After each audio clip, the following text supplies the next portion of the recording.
It's time for some examples of doing integrals in polar coordinates. As our first example, let's let R be the region between a circle of radius 1 and a circle of radius 2 in the upper half plane. And let's see if we can find the integral over R of y dA. So remember, when we change coordinates, there are three things that have to change.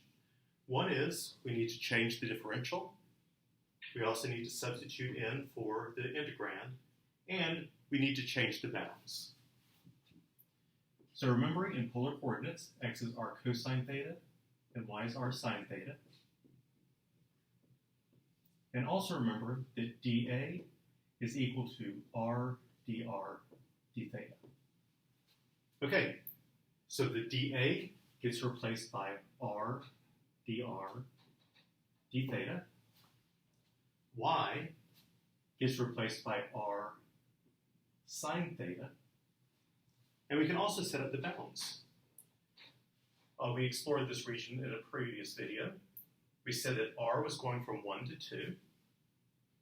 So r goes from 1 to 2. And theta starts at 0 and ends at pi. So cleaning things up just a little bit, this becomes the integral from 0 to pi, integral from 1 to 2 of r squared sine theta dr d theta. Now notice something really special has happened here.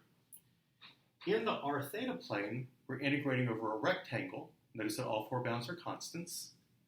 Also notice that the integrand is the product of a function of r and a function of theta.